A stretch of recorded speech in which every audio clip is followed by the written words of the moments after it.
ఓం నమ శివాయ. కార్తీక పురాణం 2వ అధ్యాయము. సోమవార వ్రత మహిమ. జనక, ఇంతవరకు నీకు కార్తీక మాసమునందు ఆచరించవలసిన విధి క్రమము మాత్రమే తెలియచేసి తిని.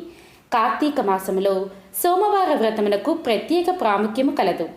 కావున సోమవార వ్రత విధానమును దాని మహిమను గురించి వివరింతును. సావధానుడివై ఆలకించుము. కార్తీక మాసములో సోమవారము శివునకు అత్యంత ప్రీతికరమైన రోజు.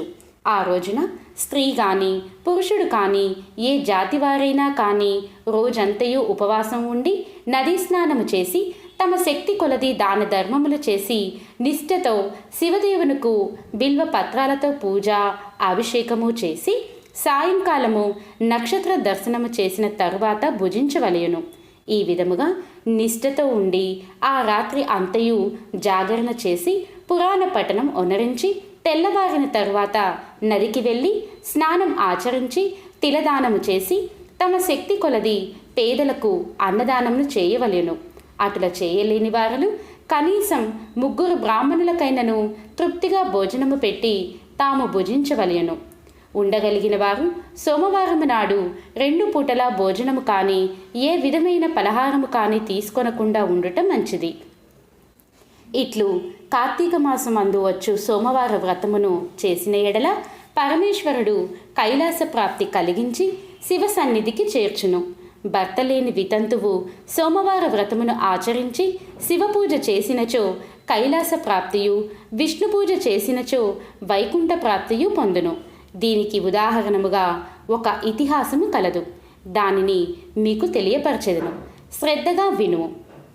కార్తీక సోమవార ఫలముచే కుక్క కైలాసమందు ఉండుట.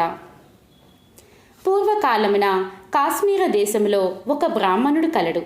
అతడు పురోహిత వృత్తిని చేపట్టి తన కుటుంబమును పోషించుకుంటూ ఉండెను. అతనికి చాలా దినములకు ఒక కుమార్తె కలిగెను.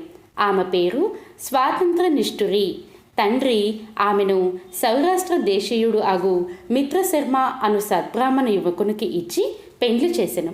ఆ బ్రాహ్మణ యువకుడు 4 వేదములు శాస్త్రములను అభ్యసించిన వాడైనందున సదాచార పరాయణుడై ఉండెను. అతడు భూతదయ కలిగినవాడు, నిత్య సత్యవాది, నిరంతరము భగవన్నామస్మరణ చేయువాడును. అలాగుటచే లోకులెల్లరూ అతనిని అపర బ్రహ్మ అని కూడా చెప్పుకొనుచుండేవారు. ఇటువంటి ఉత్తమ పురుషుని భార్య అగు నిష్ఠురి యవ్వన గర్వంతో కన్ను మిన్ను కానక పెద్దలను దూషించుచు, అత్తమామలను భర్తను తిట్టుచు, కొట్టుచు, రక్కుచు, పరపురుషుల సాంగత్యము కలదై వ్యభిచారిణి అయి తన ప్రియులు తెచ్చిన తినుబండారములు, బట్టలు, పువ్వులు ధరించుచు దుష్టురాలే తిరుగుచుండగా వంశమునకు అప్రతిష్ట తెచ్చుచున్నదని అత్తమామలు ఆమెను తమ ఇంటి నుండి విడలగొట్టిరి. కానీ శాంత స్వరూపుడు అగు ఆమెకు ఆమె భర్త ఎంతో దయ అభిమానము పోక ఆమె ఎంతటి నీచ కార్యములు చేసినను సహించి చీపొమ్మనక విడువక ఆమె తోడనే కాపురము చేయుచుండెను.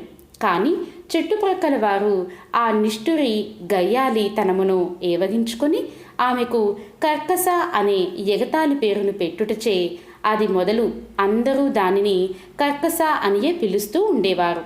ఇట్లు కొంతకాలము జరిగిన పైన ఆ కర్కస ఒకనాటి రాత్రి ఏకశయ్యపై తన భర్త గాఢ నిద్రలో ఉన్న సమయమును చూచి మెల్లగా లేచి తాలి కట్టిన భర్త అన్న విచక్షణ కానీ దయా దాక్షిణ్యాలు కానీ లేక ఒక బండరాతిని తెచ్చి అతని తలపై గట్టిగా కొట్టినది.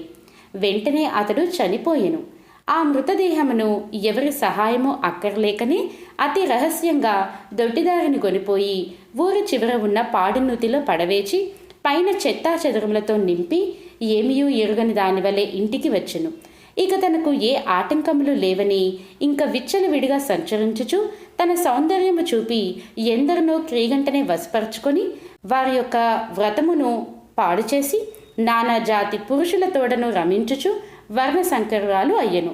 అంతయే కాక పడుచు కన్యలను, భర్తలతో కాపురం చేయుచున్న పడుచులను తన మాటలతో చేరతీసి వారికి కూడా దుర్బుద్ధులు నేర్పి పాడు చేసి విటులకు దార్చి ధనార్జన కూడా చేయసాగెను. జనకరాజా, యవ్వన బింకము ఎంతో కాలం ఉండదు కదా. కాలం ఒక్క రీతిగా నడవదు. క్రమక్రమముగా ఆమెలోని యవ్వనము నశించినది. శరీరమందు మేఘ వ్రణములు బయలుదేరినవి. ఆ వ్రణముల నుండి చీము, రక్తము రసికారుట ప్రారంభమయ్యెను.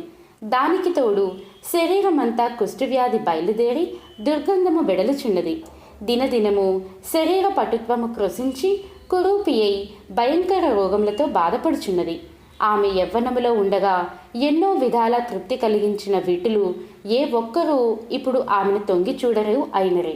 ఆ పరిసర ప్రాంతానికి వెళ్ళిన ఎడల తమను ఎటులనైనను పలకరించునని ఆ వీధి మొగమైనను చూడకుండిరి. కర్కస ఇటుల నరక బాధలు అనుభవించుచు పురుగులు పడి కొంతకాలమునకు చనిపోయినది.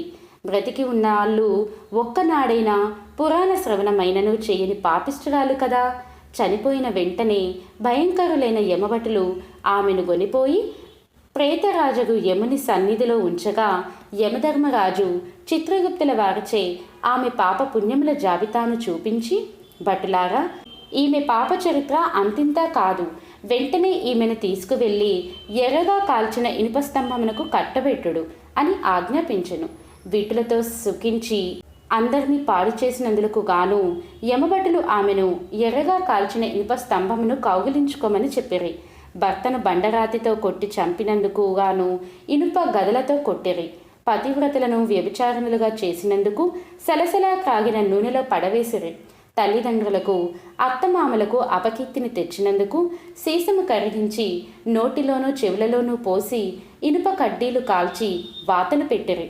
తుదకు కుంభీపాకమును నరకములో వేయగా అందు ఇనుప ముక్కలు గల కాకులు, విషసర్పాలు, తేళ్లు, జెర్రెలు కుట్టినవి. ఆమె చేసిన పాపములకు ఇటు 7 తరాల వాళ్ళు అటు 7 తరాల వాళ్ళు నరక బాధలు పడుచుండిరి. ఈ ప్రకారముగా నరక బాధలు అనుభవించి కడకు కళింగ దేశమున కుక్క జన్మ ఎత్తి ఆకలి బాధ పడలేక తిరుగుచుండగా కర్రలతో కొట్టువారు కొట్టుచు, తిట్టువారు తిట్టుచు, తరుమువారు తరుముచూ ఉండిరి. ఇట్లుండగా తనొక శ్రోత్రియ బ్రాహ్మణుడు కార్తీక సోమవార వ్రతము ఆచరించి ఉపవాసం ఉండి సాయంత్రం నక్షత్ర దర్శనము చేసి బలి అన్నము అరుగుపై పెట్టి కాళ్ళు చేతులు కడుగుకొనుటకై లోనికేగిన సమయమున ఈ కుక్క వచ్చి ఆ బలి అన్నమును తినెను. వ్రతనిష్టాగరిష్ఠుడైన ఆ విప్రుని పూజా విధానముచే జరిపించినచో ఆ బలి అన్నం అవుట చేతను ఆ రోజు కార్తీక మాస సోమవారం అవుట వలనను ఆ కుక్క ఆ రోజంతయు ఉపవాసం ఉండుట వలనను శివపూజ పవిత్ర స్థానమైన ఆ ఇంట దొరికిన ప్రసాదం తినుట వలనను ఆ శునకమునకు జన్మాంతర జ్ఞానం ఉద్భవించెను. వెంటనే ఆ శునకము, విప్రకులోత్తమ, నన్ను కాపాడుము అని మొరపెట్టుకొనెను. ఆ మాటలను బ్రాహ్మణుడు ఆలకించి బయటకు వచ్చి చూడగా కుక్క తప్ప అన్యులెవరూ లేనందున లోనుకేగెను. మరలా రక్షింపుము రక్షింపుము అని కేకలు వినబడెను. మరలా విప్రుడు బయటకు వచ్చి, ఎవరు నీవు, నీ వృత్తాంతమేమి అని ప్రశ్నించగా అంతా ఆ కుక్క, మహానుభావ, ఈ పుట్టుకకు వెనుక 15 జన్మలకు ముందు విప్రకులాంగనను నేను వ్యభిచారినై అగ్నిసాక్షిగా పెండ్లాడిన భర్తను చంపి వృద్ధాప్యంలో కుష్ఠరోగినై తనువు చాలించిన తరువాత యమదూతల వల్ల మహానరక బాధను అనుభవించి నా పూర్వీకుల పుణ్యఫలము వల్ల ఈ జన్మలో కుక్కనైతిని. ఈరోజు మీరు కార్తీక సోమవార వ్రతము చేసి ఇచ్చట ఉంచిన బలి అన్నమును తినుట వలన నాకు ఈ జ్ఞానోదయము కలిగినది.